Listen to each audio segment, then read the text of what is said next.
કે ગુજરાતના કોઈ પણ ખૂણે કોઈ પણ અસામાજિક તત્વોએ જો સરકારી જગ્યા પર કબજો કર્યો હશે અને જો ગુનો કર્યો તો એ જગ્યાઓનો સર્વે ચાલુ થશે.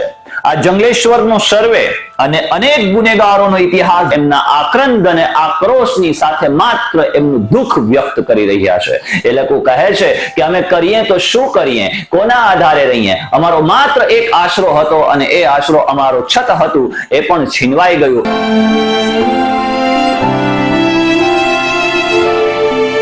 દિવાલોથી નહીં સાહેબ, ઘર તો લાગણીઓથી બંધાય છે અને જેને બાંધતા વર્ષો વીતી જાય છે એને તોડતા માત્ર કલાકો જ લાગે છે. તમે દુનિયાના કોઈ પણ ખૂણે જાઓ પરંતુ સરવાળે તમે તમારા ઘરે પહોંચો ને પછી જ તમને એ નિરાંત મળે, એ સુકૂન મળે.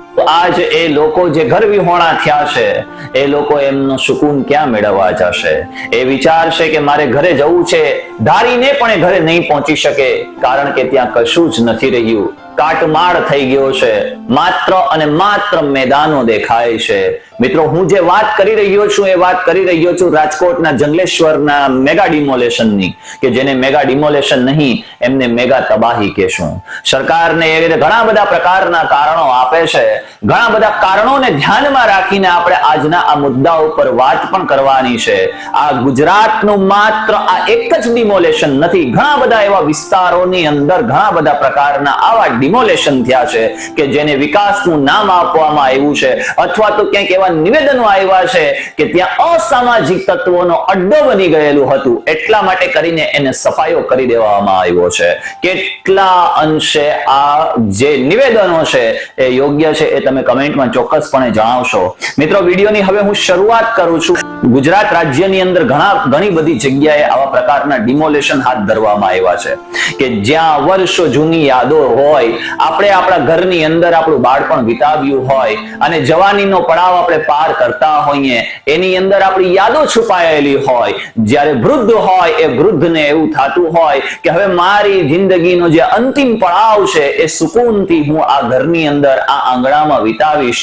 પરંતુ બને છે એવું કે એક અંશે એક જાહેરનામું બહાર પડે છે, નોટિસો જાહેર થાય છે અને ત્યાં તમામ જે કોઈ પણ રહેણાંક જે વિસ્તાર છે એ જે જંગલેશ્વર વાળો વિસ્તાર છે એ ક્યાંક એ વિસ્તારની અંદર બુલડોઝરો ફેરવી દેવામાં આવે છે ને ત્યાં તહસ નહસ કરી દેવામાં આવે છે. મિત્રો, વાત કરું છું એ રાજકોટના જંગલેશ્વરની અને રાજકોટ જેવા ઘણા બધા એવા વિસ્તારોની કે જેની અંદર આવા પ્રકારે ડિમોલેશન માત્ર અને માત્ર વિકાસના નામે થયા છે. ખરેખર સરકાર એટલે શું? સરકાર એક લેખિત દસ્તાવેજ છે, એ કોઈની જાગીર નથી. આજ તમે છો તો કાલ સત્તા પર બીજું કોઈ હશે. સત્તાના જોરે એક વ્યક્તિ જ્યારે એ વોટ આપે છે ત્યારે વોટના માધ્યમથી એવું જાહેર કરે છે કે હું જે મારો નેતા ચૂંટીશ અથવા તો હું જે મારો નેતાને હું ચૂનું છું એ નેતા ક્યાંક મારી રહેબરી કરશે, એ નેતા મને લાભ અપાવડાવશે, એ મારા ફાયદા રૂપ નીવડશે. પરંતુ ચૂંટણી પૂરી થાય છે અને ત્યાર પછી એ સત્તામાં આવે છે તો સત્તાના જોરે ક્યાંક આ ગરીબો કહેવાય ને કે એમને કચડાઈ જાય છે. મને માત્ર એક વાત નથી સમજાતી કે આ વિકાસ જે છે એ વિકાસ માત્ર ગરીબ વર્ગના લોકો છે એમના વિસ્તારોમાંથી જ કેમ વિકાસ નીકળે છે? કેમ કોઈ બંગલાઓમાંથી વિકાસ નથી નીકળતા? કેમ કોઈ એવા પ્રકારની કંપનીઓમાંથી વિકાસ નથી નીકળતા? વિકાસ નીકળે છે તો ક્યાંથી? તો કે માત્ર અને માત્ર ગરીબો માટે, ગરીબોના વિસ્તારોમાંથી, ગરીબોનું નિકંદન કાઢીને આ વિકાસ નીકળે છે. મિત્રો, રાજકોટનું જે જંગલેશ્વર છે એ રાજકોટનું જંગલેશ્વર પહેલા કંઈક આ પ્રકારે દેખાતું હતું. એની ગલીઓ હરીભરી રહેતી હતી, લોકો ત્યાં રહેતા હતા. આજ આ વિસ્તાર આ પ્રકારે થઈ ગયો છે. તમામ જગ્યાએ આખો કાટમાળ પથરાઈ ગયો છે અને ત્યાં માત્ર અને માત્ર દેખાય છે તો કાટમાળ દેખાય છે. મિત્રો, આ રાજકોટનું જ માત્ર એક એવો જંગલેશ્વર વિસ્તાર નથી કે જ્યાં આ પ્રકારે ડિમોલેશન હાથ ધરવામાં આવ્યું હોય અને લોકોને ઘર વિહોણા કરી દેવામાં આવ્યા હોય. એવા તો ઘણા બધા એવા વિસ્તારો છે, ઘણા બધા, જેમ કે બેટ દ્વારકા અને ઓખાની અંદર 1500 પરિવારને ઘર વિહોણા કરી દીધા. એ રીતે અમદાવાદની અંદર રિવરફ્રન્ટ અને રોડ કટિંગના નામે 5000 પરિવારોને ઘર વિહોણા કરી દીધા. ત્યાર પછી સુરત ડુમસ વરાછાની અંદર 3000 પરિવારોને ઘર વિહોણા કરી દીધા.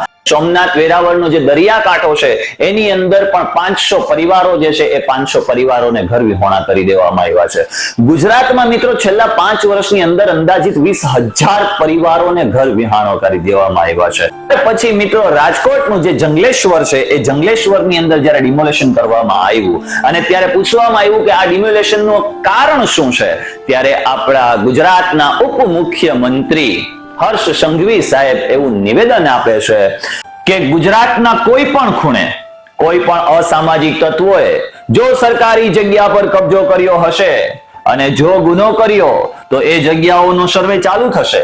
આ જંગલેશ્વરનો સર્વે અને અનેક ગુનેગારોનો ઇતિહાસ જોતા જંગલેશ્વર આખું અસામાજિક તત્વોનો અડ્ડો હતો. તેને સાફ કરવાની શરૂઆત થઈ ગઈ. આવું કોણ કહે છે? આપણા ગુજરાતના ઉપમુખ્યમંત્રી હર્ષ સંઘવી સાહેબ કહે છે કે અહીંયા નોટ કરવા જેવી બાબત એ છે કે આખું અસામાજિક તત્વોનો અડ્ડો બની ગયો છે.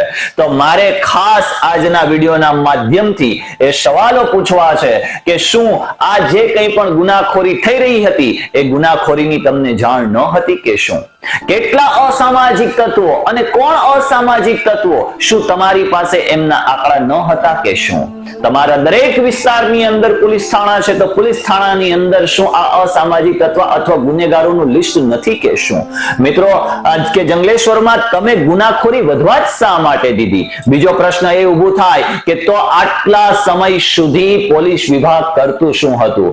જે જંગલેશ્વરની અંદર અસામાજિક તત્વો છે તો એટલા વર્ષો વીત્યા, 60 વર્ષથી મિત્રો ત્યાં રહે છે. કોઈ કે એમનું બચપન નીકાળ્યું છે, કોઈ એમનું જવાની નીકાળી છે, બુઢાપાની અંદર ત્યાં રહે છે. ગરીબો, ઘણા બધા એવા વિડીયોઝ પણ આવ્યા છે સોશિયલ મીડિયાના માધ્યમથી કે જે માત્ર અને માત્ર એમના આક્રંદ અને આક્રોશની સાથે માત્ર એમનું દુઃખ વ્યક્ત કરી રહ્યા છે. એ લોકો કહે છે કે અમે કરીએ તો શું કરીએ, કોના આધારે રહીએ, અમારો માત્ર એક આશરો હતો અને એ આશરો અમારો છત હતું એ પણ છીનવાઈ ગયું. મિત્રો સવાલ બીજો એ થાય કે મોટા ભાગે જો ભાડુઆત ત્યાં હતા તો શું એનો મતલબ એમ કે એમના ઘર તોડી નાખવાના?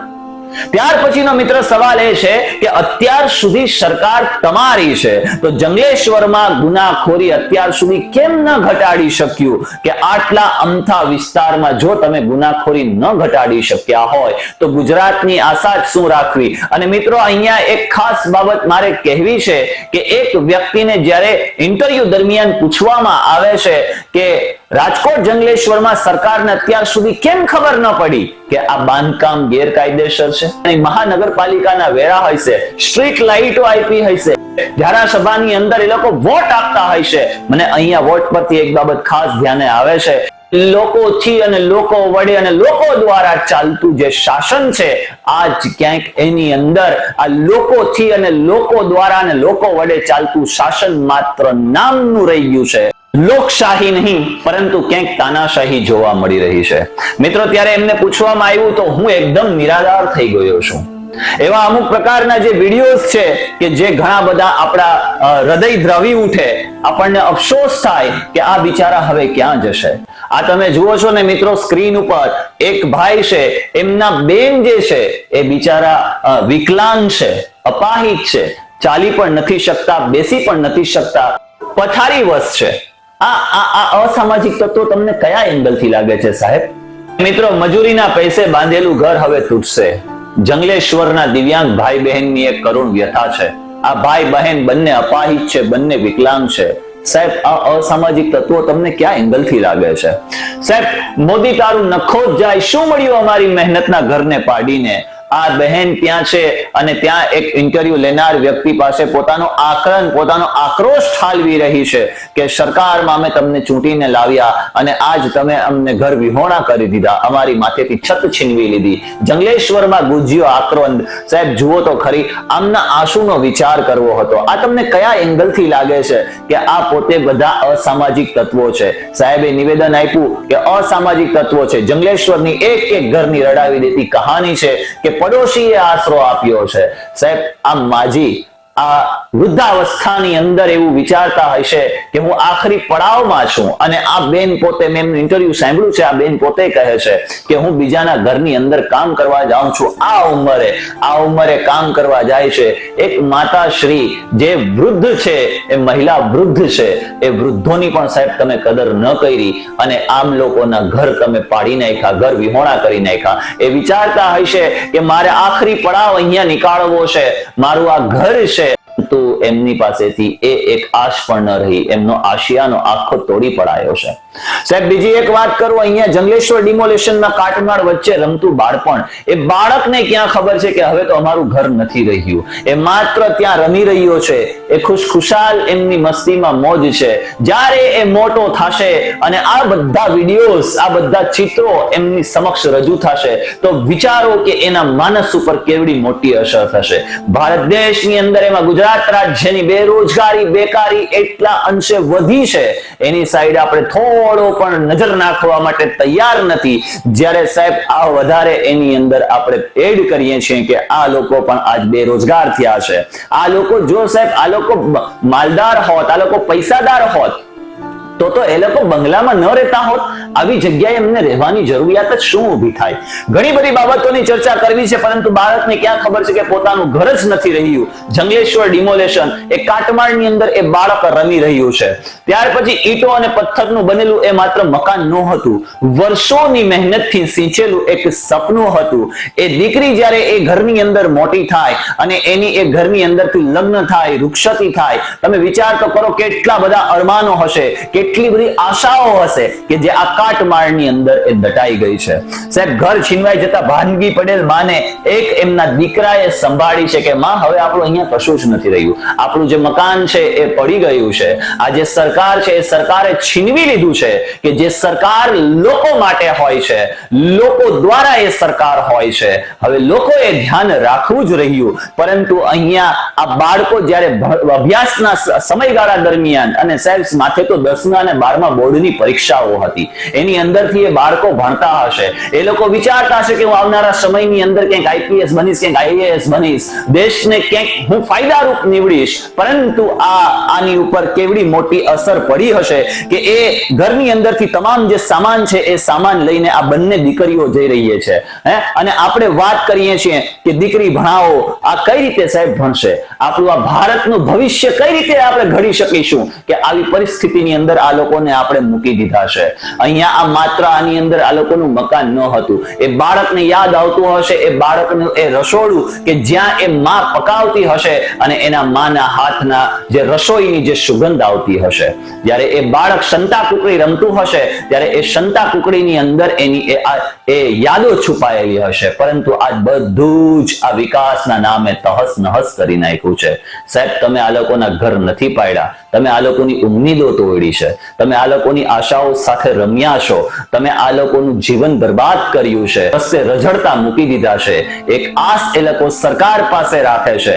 આ લોકોને કોઈ વિકલ્પ તમારે આપવો હતો, કોઈ વૈકલ્પિક જગ્યાઓ ફાળવી દેવી હતી, અથવા તો એ લોકોને રહેવા માટે ક્યાંક અલગ જગ્યાએ વ્યવસ્થા કરવી હતી. વિકાસના નામે ત્યાર પછી તમારે ડિમોલેશન કરવું હતું. પરંતુ આજ બધું તહસ નહસ થઈ ગયું છે, આજ બધું વિખેરાઈ ગયું છે. હજુ ખબર નહીં કે કેટલાના આવાસો, કેટલાના ઘરો બરબાદ થશે, આ વિકાસના નામે તૂટશે, એ હવે આવનારા સમયની અંદર જોવું રહ્યું. પરંતુ આ જે સરકાર છે એ સરકાર લોકો માટે કરીને હવે કેટલી સંવેદનશીલ થાય છે એ પણ હવે જોવાનું જ રહ્યું.